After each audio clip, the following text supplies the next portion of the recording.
How are you tonight? I'm good. How are you? I'm wonderful. Thank you for asking. So you ready to get started? Yes, I'm so, yeah. But actually, can I grab some Awesome. paper? Yeah, go right ahead. Go right ahead. Take your time.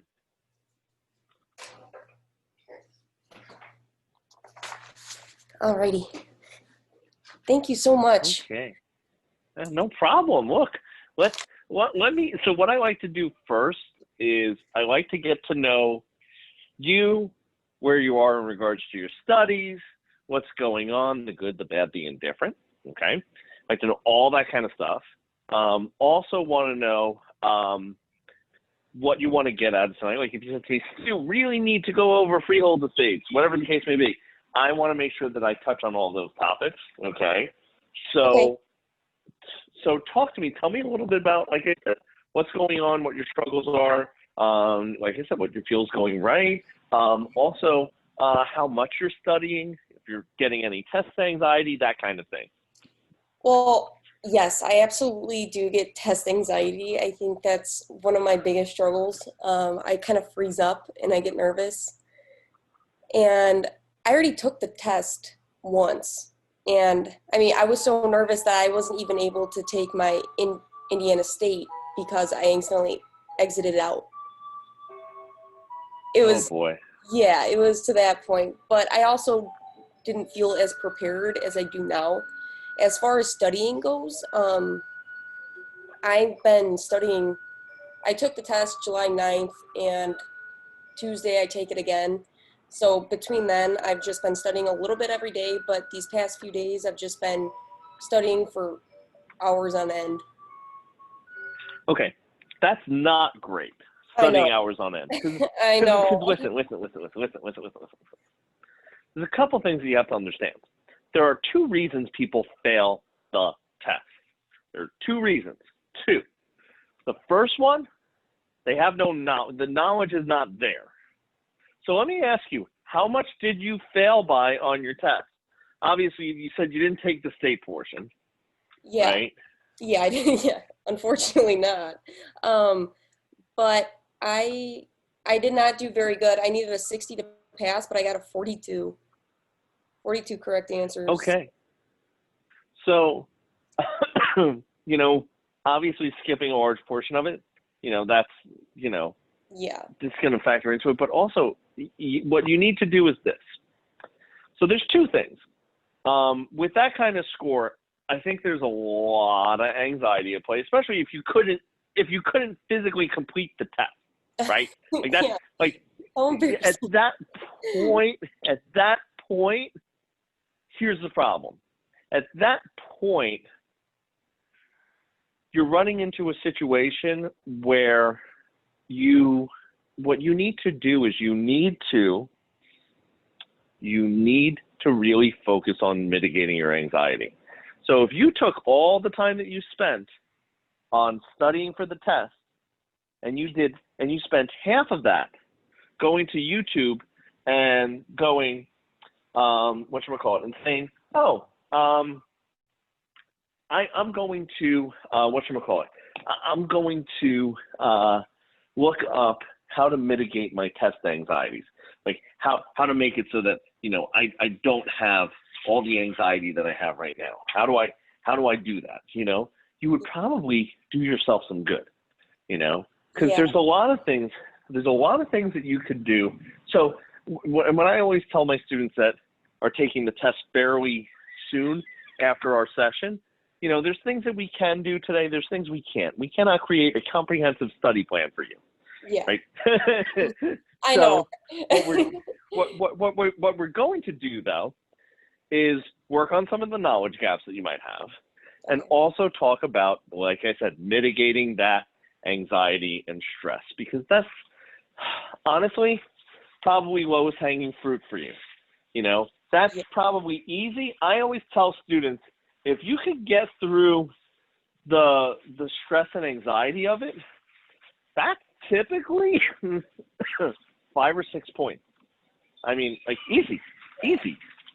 Like you don't have to put any more stress, any more knowledge in your head. You could easily get 5 to 6 more points if what you do is you actually sit there and, again, mitigate that stress and anxiety. So what I'm going to tell you to do, number one, is to take some of the time that you've earmarked for yourself to study for the exam. And I want you to go through so go to YouTube and do this. Type in, whatchamacallit, type in, how to relieve stress from tests before tests, test anxiety, managing test anxiety, Oz stress relief. So listen, because you're not the only one, but here's what I'm going to tell you. You probably haven't spent the time. Like, if you take a look at all the time you've spent on working on this test, you probably spent 99.8% of your time worrying about your knowledge and 1% of your time even thinking, oh, maybe I have to figure out how to work my anxiety out. Yeah. And the thing is, I don't have anxiety until last time I know I wasn't prepared. I know I wasn't. And I think that's what also really freaked me out, is because I went in there with a bad mindset, and I was actually walking in still looking at Indiana State law type, Indiana State stuff that.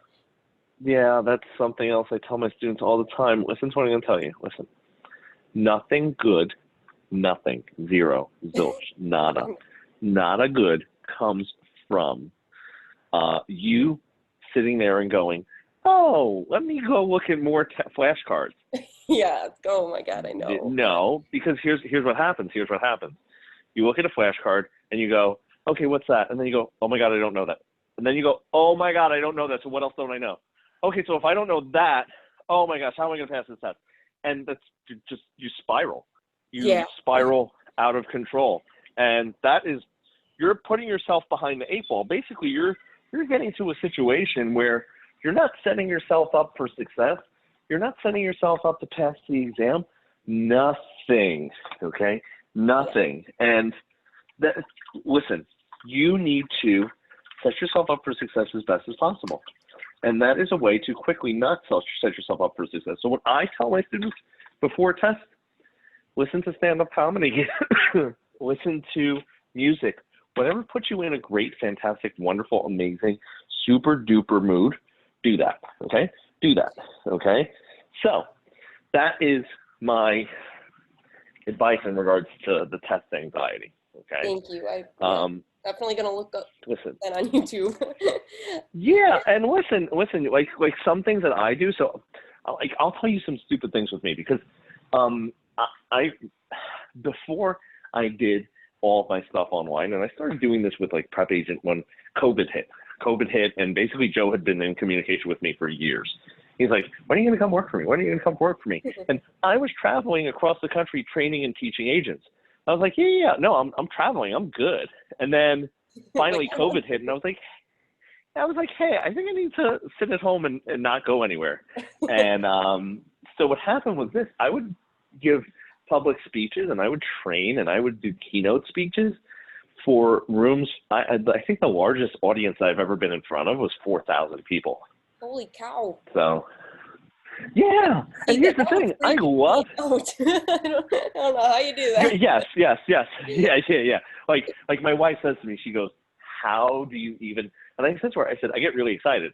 And she goes, how? And I say to her, I get excited to the point that I actually have to slow myself down and I have to relax a little bit. So what I actually do, like, it's really stupid, but I actually put lavender oil on my wrist or on the back of my thumb. So what happens is, if you ever see me in a video when I'm speaking in front of a large group of audience, like when I feel myself speeding up and getting too fast, what I do is I'll rub the back of my thumb to my nose and I have lavender oil on it. So what happens is that kind of calms me and it helps. And it's something stupid, but it works really well. I mean, if it puts you in a good, solid remote spot, I mean, just to settle, that's what I need to do. I need to put some type of It's oil. what it is. What it is this. And here's the thing. Maybe you sit there and you go, oh my God, yes, that's what I need to do. Like, I need to get that. Like, you need to sit there and look at, aromatherapy. Because sometimes, and some people, like my wife hates scents. So like, she would never, ever put a scent on her thumb and be like, oh, that's my go-to. Like for her, she would probably rub her temples. She would probably, do deep breathing and do things like that that'll help with the anxiety, but never something with scent. So that's why you want to really look at and spend some time thinking about what's going to help you. Okay. Another test-taking tip: smile at the test. Smile. Why? Because you don't smile while you're taking the test, and that automatically quickly alleviates a lot of stress. Yeah. Automatically. As soon as you smile, releases tension, releases endorphins, all that kind of stuff, all that wonderful, happy stuff. All those things happen. Check. Another thing, we're going to go in and we're going to do questions. And here's what we're going to do. This is how we're going to play the little question game. Okay. Can you see my screen? Yes. We're going to do a national a master exam. Okay? And when we do the master exam, what I want you to do is I want you to tell me what you're thinking. You don't have to read it out loud to me because you can't read it at the testing center. So I don't mind if you can't read it out loud. If you're like, yeah, no, I'm not going to do that. But what I want you to do is this.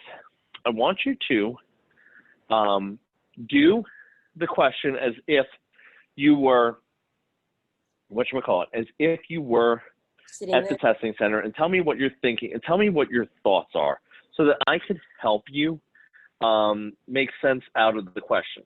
Okay? So that I could help you through it. All right? So let's do this. Let's start and let's get the show on the road. All right.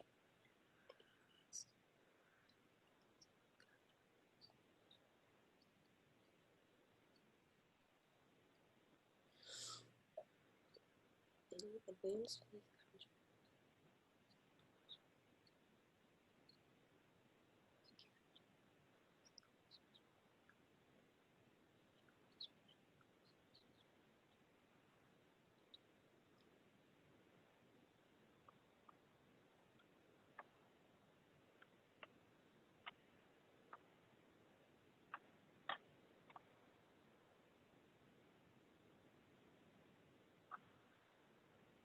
Any advanced fee contract in connection with real estate.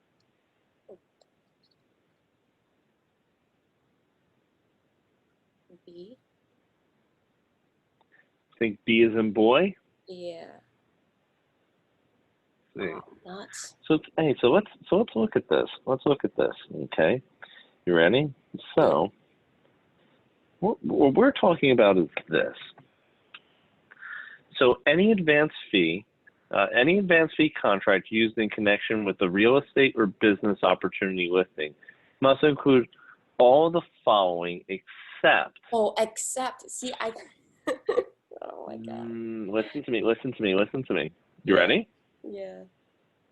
Here's what I need you to do when you're at the test. So listen, I didn't hear you read it out loud, so I'm going to guess the speed at which you're reading it, and let me read it to you the way that I think you're probably somewhere around the speed that you're reading. Okay. Any advance fee contract used in connection with the real estate or business opportunity listing must include all the following except. Now, I'm going to read it at the tempo I want you to be at. Home base for you. Just the tempo I need you to be at. So, any advance fee contract used in connection with the real estate or business opportunity listing must include all of the following except. Okay. Here's what that tempo is. Yeah. You're reading a book to a child. The cow jumped over the moon. Did you hear that? How it was just a real nice rhythm that I was in? Yes. And didn't it sound better when you heard it the second way than the first way? A lot better. And you were probably reading it the first way, right? Yeah, for sure. Close to it. I mean, I went Yeah. so fast I forgot the word accept. Well, so here's what happens is the reason I tell you to be at the tempo that I want you to be at is so that you read every word so that you don't miss an accept. You don't miss a word like that, right? Yeah. You don't do something like that. Like so, a not or, Yeah. So, like, because here's the thing, that changes the entire complexion of the question. Absolutely. Right? Yeah. So, now do you understand why A is the right answer? Yeah. Yeah. Yeah. You know, I would love to be able to guarantee that a sale would take place, but you know, yeah, my clients would love that guarantee too. That's not happening. Yeah. So let's look at the next one. Okay. An appraiser has been employed to estimate the market value of a parcel of vacant land. The resulting appraisal report would not include reference to the highest and best use of parcel.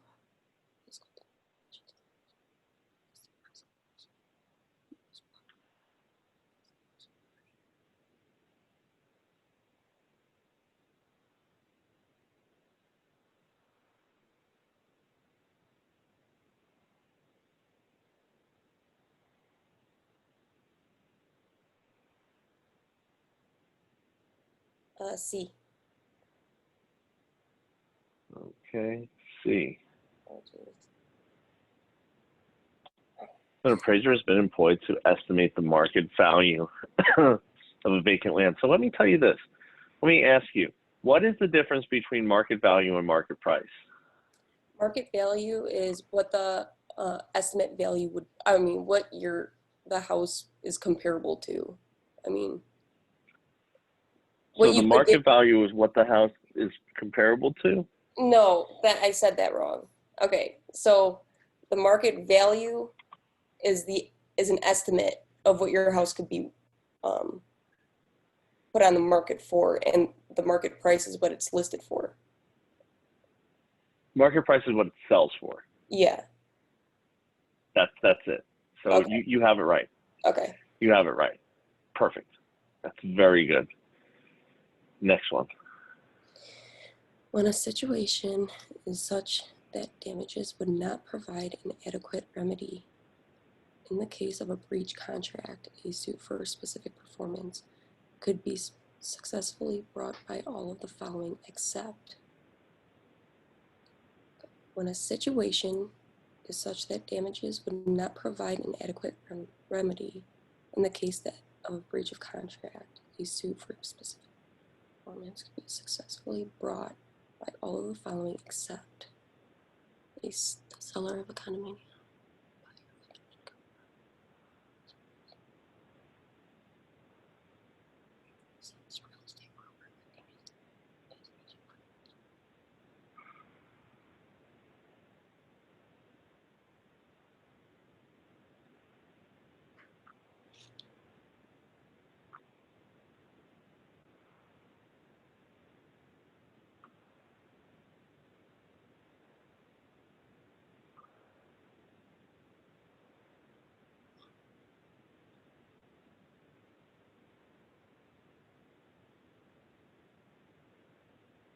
C.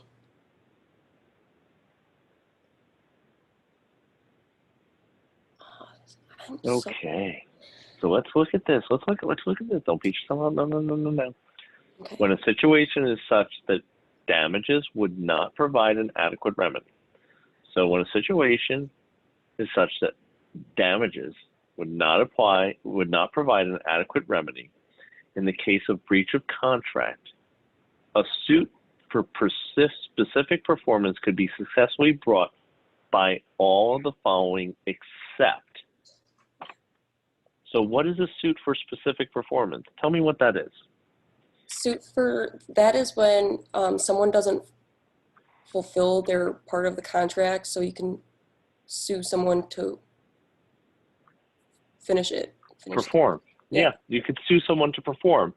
So the two parties that could sue for specific performance are the buyer and the seller, the people who are parties to the contract, right? Yeah. So So the principals being represented by attorney-in-fact would, yeah, not be that. I think my so they problem is, could. sorry, go ahead. So watch this. You ready? Ready? Watch this. So an attorney-in-fact is someone who has power of attorney. Power of attorney is a way that you get attorney to become an attorney-in-fact. So Yeah. let's say I'm an attorney-in-fact for my grandparents, and my grandparents were selling the home, right? Mm-hmm. And then the buyer just backs out, and I say, no, no, no, no, you have to buy this home. I could sue for specific performance on behalf of my grandparents. I could sue the buyer for that. Okay. Do you see what I'm saying? Do you see what I'm saying? So that's definitely not an exception. But a real estate broker acting as an agent, they can't sue for specific performance. Yeah. Yeah. Does Because, that make sense? yeah. Yeah, it does. All right. I think what my issue That's, is I like psych myself out about the questions. Like when I read them, I don't but yeah, understand. I know you psych it. You know what Well, I'm that's so. Listen to what I'm going to tell you about the not understanding portion. Okay. A lot of people have that issue where they go, "Oh, I don't really get what the question's asking me." So let me give you a hint. Let me give you a way that how I figure it out. Okay. I picture that my best friend is at the test with me, and we're sitting down and we're taking the test together. Okay. My best friend is a cartoon character. Literally, he's a cartoon character. I could be sitting in a room, totally serious, and I remember at my wedding, we were up at the altar at church, okay, and he was one of my groomsmen, so he's standing right there with me. He was making funny faces at me the whole entire time while the priest is saying a sermon, and I'm looking at him and I'm like, I'm going to kill you after this. But that's my best friend, okay? And Yeah. I think that everyone's best friend is kind of like that, where they're going to put them in that kind of state of mind, where they're going to be like, okay, yeah, they're awesome. I have a really good understanding. And I'm relaxed. Whenever I'm thinking about me sitting down with my best friend, I'm relaxed. So, situation is this. Picture you're taking the test with your best friend. If you don't know a question, if you don't know or understand the question, what I want you to do is I want you to picture that you're taking the test with your best friend. It's a practice exam. This doesn't count. Doesn't matter. And your best friend says to you, hey, I don't understand what they're asking. Can you help me with that? Because a lot of times then what you would do is if your best friend was sitting with you and you were taking a practice exam with them and studying with them, you'd say, okay, let's see if we can figure out what they're trying to ask, right? That's literally verbatim the exact thing that I would say to my best friend if we were sitting down taking a practice exam. I'd say, hey, what are they, whatchamacallit? What are they, what are they asking, right? Yeah. What are they asking? So that is really what you have to do to try to understand that. So take a look at this one. Mr. Seller signs an open listing on his home with 5 different brokers. In this case, each broker has an opportunity to earn the entire commission. The brokers will split the commission. The owner must pay full commission to no. The owner must pay the first broker to take the listing no matter. So it would be A.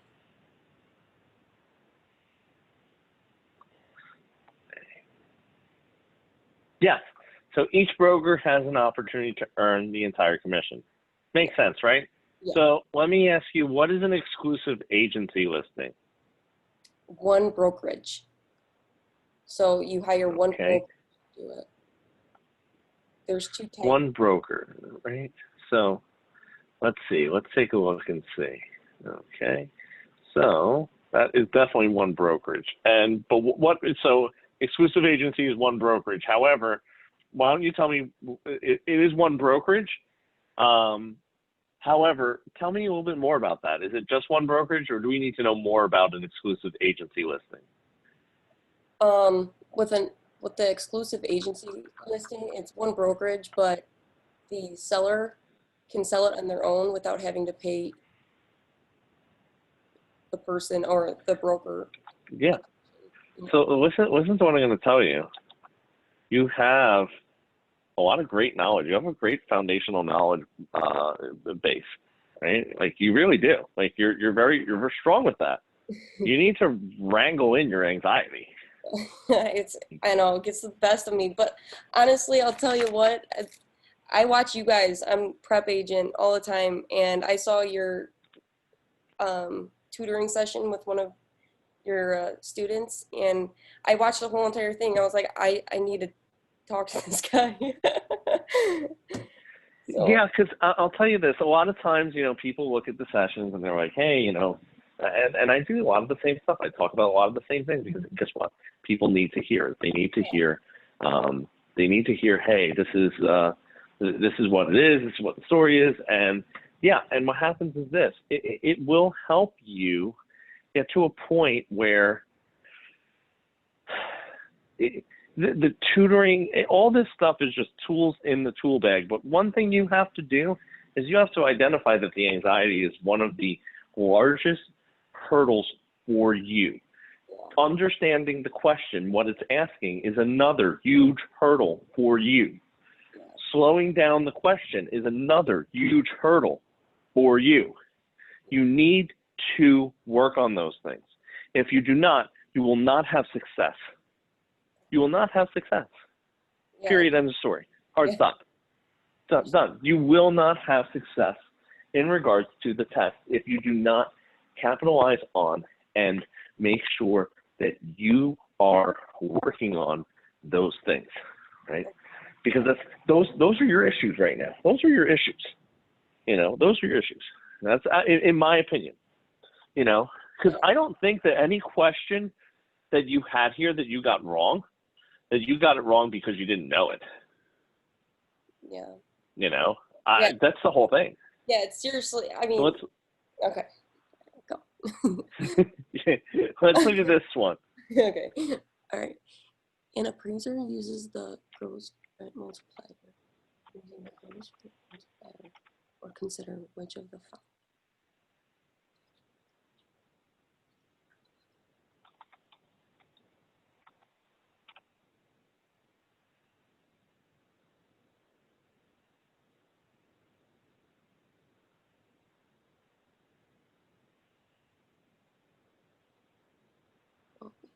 Gross is price divided by rent.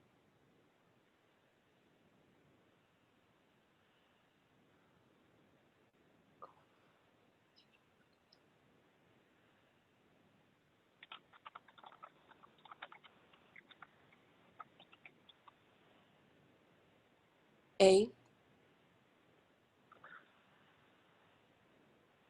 Let's see. Yeah. So the gross rent multiplier. So the gross rent multiplier, what that is it's basically a numerical representation of the relationship between the sale prices of known sold properties and their rental income. That's really what it is. Because what happens is it's typically when you have multiple properties that aren't exactly the same. So what happens is it would be very hard. There would be a lot of adjustments if you had to adjust them.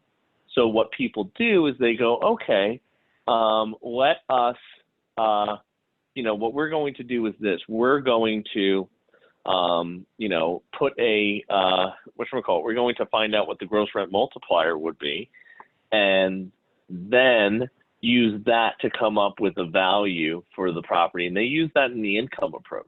Okay. So let's look at the next one. Okay. If a note is taken as earnest money, it is in the seller's best interest to have a note payable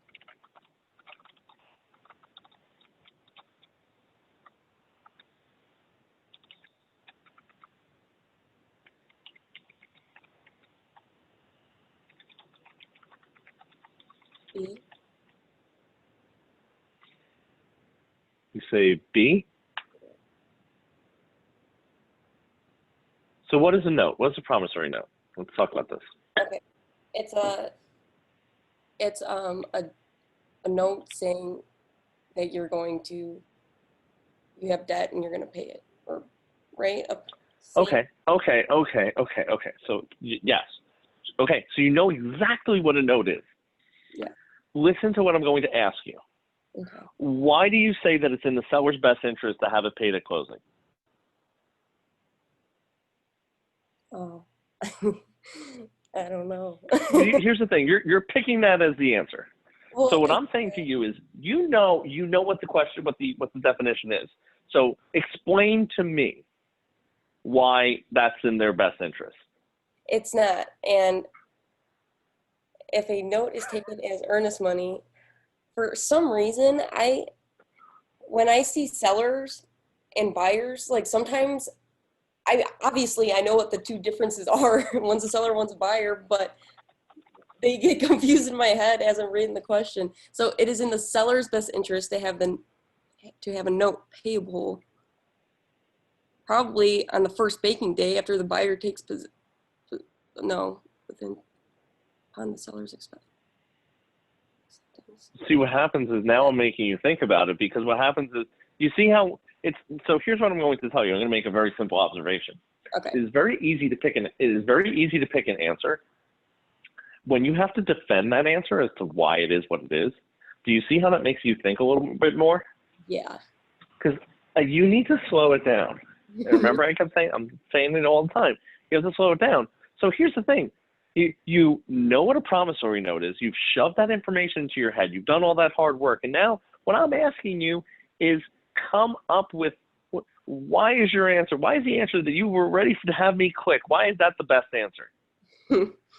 Yeah. I need to ask myself this question while I'm taking the test. But well, here's the thing. It's very easy to sit there and picture me sitting there, or your best friend saying, so what is a promissory note? And then you say, okay, a promissory note is this.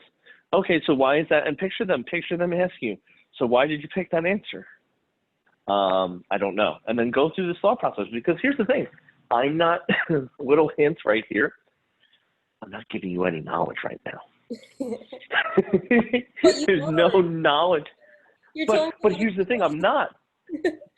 I'm not. Like, I haven't told you one bit of information here. I've simply said, all I did, and I didn't say that answer that you picked was not right or wrong. I'm just asking you why you're choosing that. This is something that you could literally picture someone saying that same thing in your head at the test, saying, why are you picking that answer? Yeah. Oh, man. Okay. So it would be in the seller's best interest to have a note payable upon the seller's acceptance. Yeah. Oh, yeah. Yeah, you knew it too. You're like, oh, you don't want that one. Well, because think about it. It's in the seller's best interest to have it paid as soon as possible. Yeah. As soon as possible. Have that paid off. Turn that into money, honey. Don't mess around. Turn that into money. Yeah. Right? So. And that was such a simple question that so you obviously I know. You see what I'm going through. I have battles in my head right now. well, again, what you have to understand, and I think that this also will help your confidence. You have to understand, number one, I didn't give you any information, right? And like that's the truth. I gave you no information, okay? Then, after I've given you no information, okay, I also have not given you, I have not given you any situation where, you've gotten really, bottom line is this. If all it takes for you to really understand things is to say, hey, this is what it is, and this is, whatchamacallit, and let me just rethink it. Let me just retool it. If that's all it takes to get the right answer and the information's all in your head, then picture me, your best friend, sitting there saying to you, what is a promissory note? Okay, why'd you choose that answer? That's easy. That's so easy. That's simple stuff. I mean, if that doesn't take anything, listen, you can take the rest of the weekend off and just do that. If you implement simple things, here's the thing, and that's why I said to you, if you implement some of the things that you haven't focused on, like doing that, relax, take some of those best tips and tricks in some of those YouTube videos and things like that, and see what works for you. You know, you might be lathering yourself up with lavender oil before you go in there, just being like, come on, I gotta relax. You know, like stuff like that. So let's take a look at this one. Okay. Which transaction requires a securities license? Oh, shoot. Securities license. I had to go back and look, right? Leasing a commercial building, selling a commercial warehouse.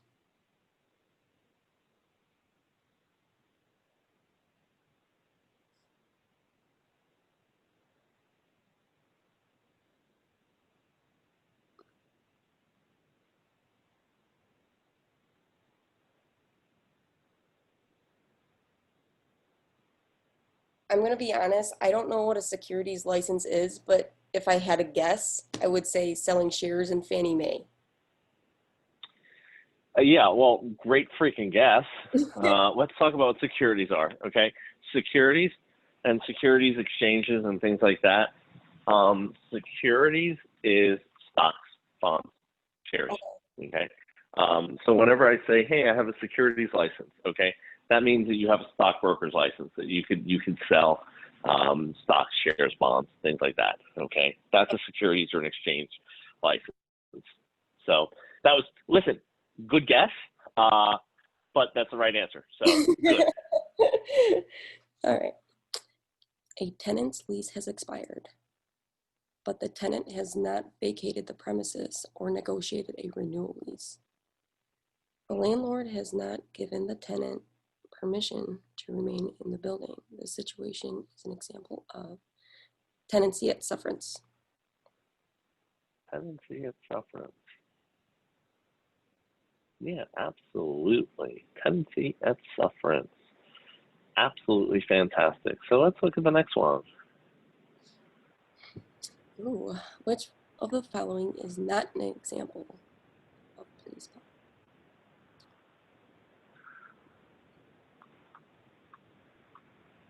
Rental control or rent control? Rent control. Let's see. Are you sure?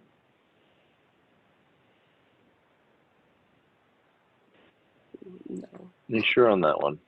Think about that one. Think about that for a second. Which of the following is not an example of police power? Zoning is. Building code, sorry. Hold on. I'm thinking in my head what.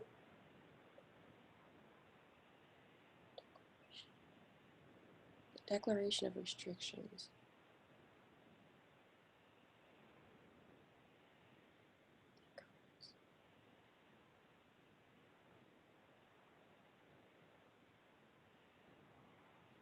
Declaration of restrictions. Declaration of restrictions. It's gonna be wrong. Oh, That's see, right. Listen to me. All right. What you're going to realize is this, okay? The Declaration of Restrictions basically is going to give you an opportunity to really Declaration of Restrictions is like a deed restriction, right? It's a deed restriction. Yeah. So when it comes to the Declaration of Restrictions, all this kind of stuff, it's something that, yes, you're basically talking about deed restrictions. All the other things, zoning, rent control, building codes, all police power. All police power. Because who else would control rent control? Yeah. Think about it. If it's not the government, who else is controlling it? Yeah, that's true. Yeah. So I'm gonna have you in the back of going. my head next to me saying, why'd you choose that? Well, yeah, because what it is this. If it makes you stop for a second, because here's the thing. There's some people that take too long. Like I had a student earlier in the day. Yeah. She actually ran out of time twice. And I said to her, I said, okay, you need to make a decision and you need to stick with it. Like I was not telling her, slow down. You need to slow down. So that's why I'm saying you need to do that. You need to slow your information down. So that is, that's the story there. So let's take a look at this one. Okay. Typically, when leasing real property,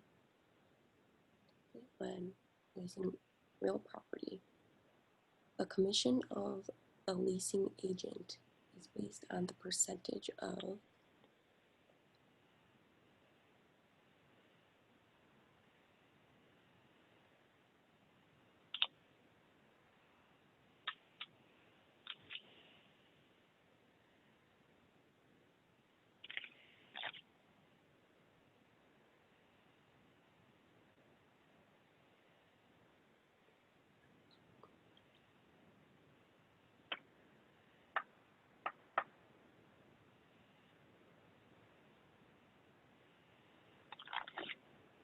monthly rent. Take a look and see. I knew I was wrong. Total rents collected. So listen to what I'm going to tell you. What if, you ready? Yeah. Let me give you an example. So I travel to Ocean City, Maryland, Isle of Palm, South Carolina, travel to all these places. And I usually rent a week-long rental in one of those situations. So if it was a week-long rental, would that leasing agent's commission be based on the monthly rent? No, the total rents. Okay.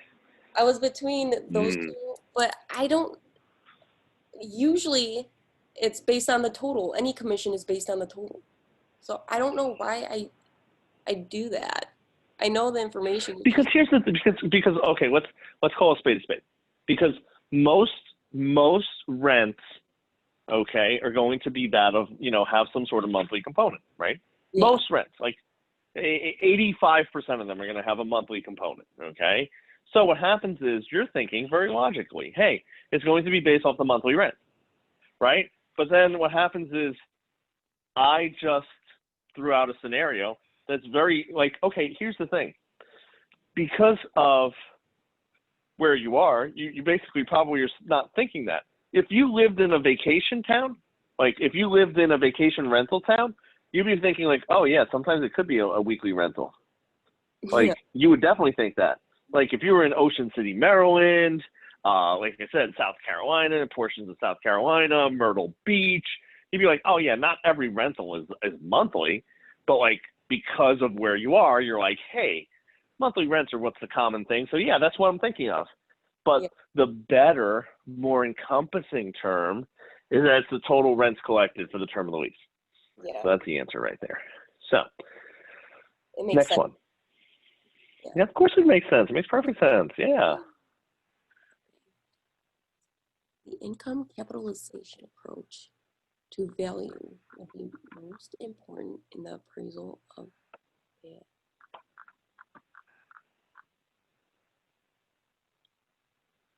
office building. Office building. Let's see. Yeah, absolutely, 100%. No need to even go over that. Perfect. Which of the following could not be real property?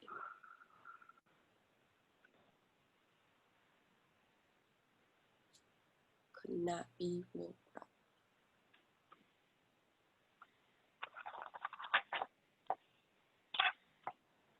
An existing mortgage. Yeah, that kind of seems like totally whatchamacallit, totally different from all the other ones, right? So Yep. let me ask you this. Mineral rights, can they be sold or leased independent of the real property? Yes. Okay, yeah. So the mineral rights, don't you you have to like obviously get them. You don't just, it doesn't just come with the property. You have to apply and try to get your mineral rights, right? Okay. Let's time out here. You ready? Yeah. Unless, listen to what I'm about to say. Okay. You, as a property owner, you own the mineral rights to your property unless they have subsequently been sold or leased prior to your ownership. Unless they have been already leased or sold, you own them. Okay. Unless they recorded it, right? Or would that even? Well, unless they've been, well, listen. You're going too much into it, thinking too hard. Okay? It's much easier. Unless they have been sold or leased, you own them. Okay. Period. Hard stop. Hard stop. Okay? We're stopping there. Yeah. Unless they are sold or leased, you own them. Done. Okay. Next one. Let's see. The unit of comparison when using the market data approach to appraise a single-family residence is the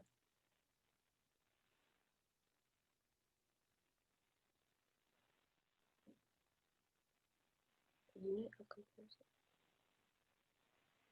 The entire property. Entire property, absolutely, 100%. They're going to consider the entire property. Okay.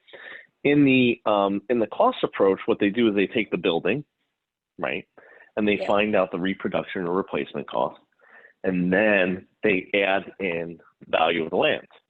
Whether it's, and also, let me ask you this: does land depreciate? Land? No. Land never depreciates. No. Does it appreciate? Does it appreciate? Does it appreciate? Yeah. No. Yeah, does it? I don't know. I don't know that answer. No, for asking me that one. Yeah, because everyone always tells you land never depreciates, and then all of a sudden you hear the question. You basically are hearing this. You hear land never depreciates, but then I ask you, okay, so then does it appreciate? The answer is yes. It does. Okay. It 100% appreciates. Okay. So that is the answer right there. Okay. It definitely does appreciate. Okay. So that is the answer there. Okay. Next one. An adjustable rate mortgage, an ARM, would be a good choice for all of the following, except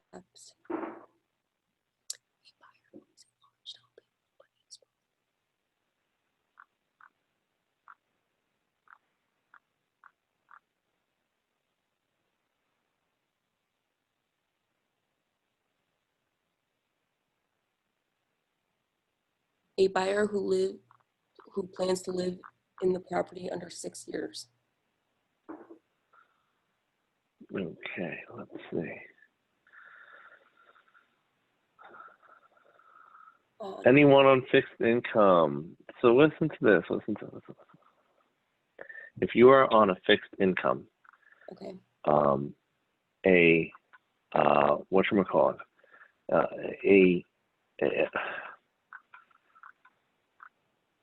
an adjustable rate mortgage is going to be awful for you because it adjusts, right? It adjusts. Yeah. So that's the situation right there, okay? So bottom line is this: an adjustable rate mortgage adjusts. So because it could potentially go up, okay, because it could potentially go up, that's why someone on a fixed income, it's not going to be good for them, right? Yeah. How are they going to come up with that money if it's fixed? Right. So a buyer who plans to live in a property under 6 years, guess what? It might be good for them because what happens is an adjustable rate mortgage, they might be willing to take out, they might have a more favorable rate at the beginning, and then what happens is it adjusts in like 7 to 8 years. But they're like, I'll never see the adjustment period, so it doesn't matter. I'm just going to take out this low rate. You see what I'm saying? Yeah, no, and it's funny that, okay, so when I was in my class, my teacher, I mean, he wasn't very good, and that's fine, but he did say an adjustable rate mortgage is good for anyone who plans on not staying somewhere long. And I skip the word accept again. It's like it doesn't register. I literally said a buyer because you need to read the question slower. Because listen to what happens too. Listen to this. I'm going to tell you a problem that people have. The problem people have is this. They see the whatchamacallit. They read a question, and then when they start getting like a couple right, here's what happens is you'll start off slow and good and reading the question really good, and then you'll feel like you got 1 right, 2 right, 4 right, and then all of a sudden the speed that you're going at, you started at 40 miles per hour, now you're going 75. You ever get on the highway and you just start, and all of a sudden you look at the speedometer and you go, oh dear God. That's exactly what happens. You have that tendency to speed up. I know because I used to drive a BMW. I had a BMW sports car when I first got into real estate, okay? I traded it in for a Honda Civic. The fancy cars are overrated. And I know because what happened was I would literally be driving on a highway out here in New Jersey, and I would sit there, and all of a sudden, I'm driving on the highway, look down at the speedometer, and I go, oh my God, 90. Okay, yeah, we got to slow down. Yeah. So same thing when you're reading a question. Okay. You know, you're going to run into the same problem. So let's keep going. To accurately calculate a gross rent multiplier, what data would an appraiser obtain from comparable properties?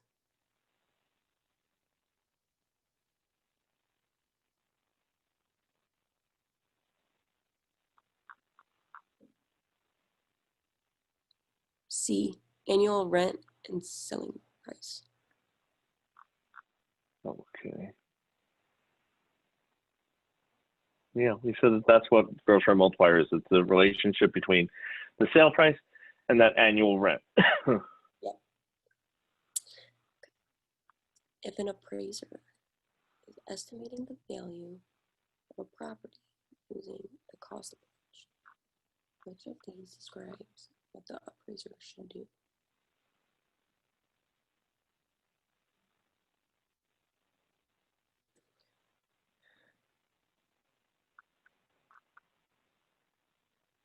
D, estimate the replacement cost of the improvement.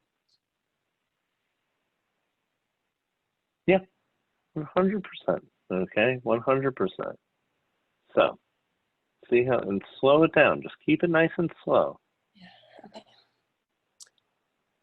Which of the following must be done before placing a for sale sign on a listed property?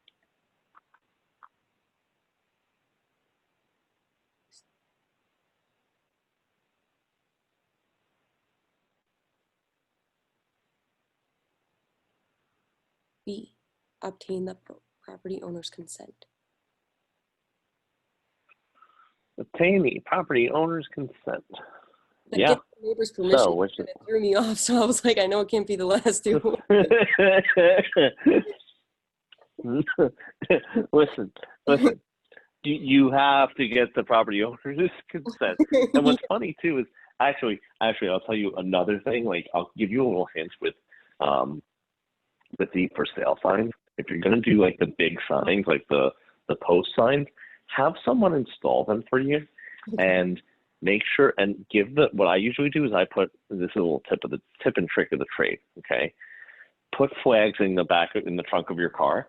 Okay, and I hand it to the seller. I say, here, you place the flag where you want the sign. You know why? Do you know why? Because I did that after I bought a sprinkler system for someone, because I said to my sign guy, I said, yeah, just put it right there. Literally, there was a sprinkler line. So I said, oh no. And what happened was he crushed the sprinkler line, so I had to buy a whole new sprinkler system. Oh, nuts. So what happens is now I make the seller tell me exactly where the sign goes, so that if a sprinkler line's cut, I'm like, dude, That was all on you. Not my. I always tell them, I go, "It's not my problem. That's not my problem." You know. You're like, I heard the So, hard way. So you do it. yeah, not my problem. So let's keep going. Let's take a look at another one. Okay. When a claim is settled by a title insurance company, the company acquires all rights and claims of the insured against any other person who is responsible for the loss. This is known as subrogation. B. Okay. Subrogation. Yeah, perfect. I don't need to go over that with you. Let's keep going. Okay. If a principal terminates the listing agreement during the listing period, the broker may be able to do any of the following except. What can he do? He can collect a commission. Can't do.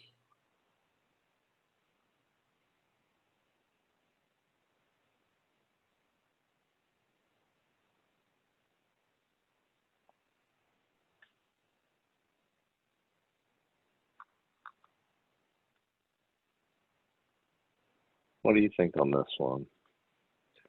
I'm thinking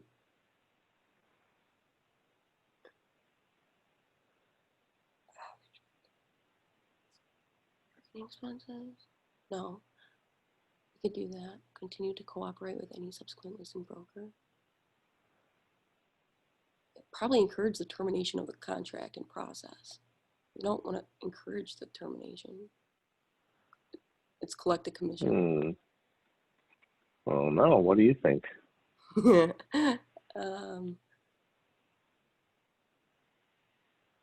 Collect a commission for a transaction, except. I know. Your favorite word? I hate that word.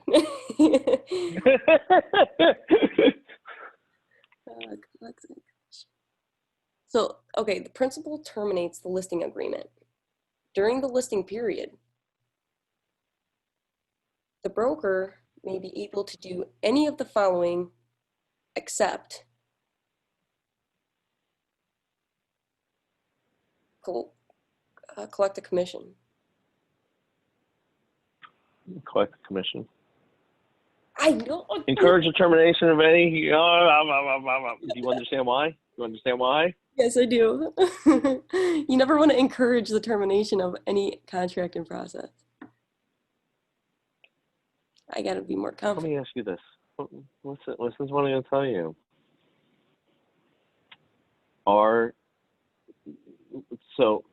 So what I'll tell you is this. Number one, you have exactly what it takes to pass the test. Number two, you have exactly what it takes to fail the test. It depends on what you do at the test. Yeah. You have both are in you. Like, you have it. I appreciate that. Thank you. I need a little bit of confidence because I go in all. Listen. It's because here's the thing. I'm not going to sugarcoat it with you. I'm not going to tell you something that is not true, right? Because here's the thing. It really, like, the difference between you passing the test and failing the test is literally going to be the attitude that you bring to the table and how you think through the questions. Okay. Dude, that is it. There's no secret sauce. There's no anything. My recommendation is slow it down because you do not want to miss an accept, right? Because you will, right? You will, right? Blood. You don't want to miss one. If you could, try not to miss one. Okay. Then what I would tell you is this: try not to miss one, and what you want to do is this. You want to ask yourself, so what are the key words in this question? So, like, if it says, hey, promissory note, like, so what is promissory note? Okay, so why are you choosing that as the answer? So if you're doing that and you're saying, hey, why are we choosing this as the answer? Then what you want to do is you want to know why you're choosing this as the answer, okay? So, look, I wish you a lot of luck. Thank a lot of luck. you. It's been great talking to you and working with you, and I really am taking everything you said, and I'm gonna work on it for sure. Yeah, I mean, that's all it is. That's all it is to it. So, like I said, I do wish you a whole heck of a lot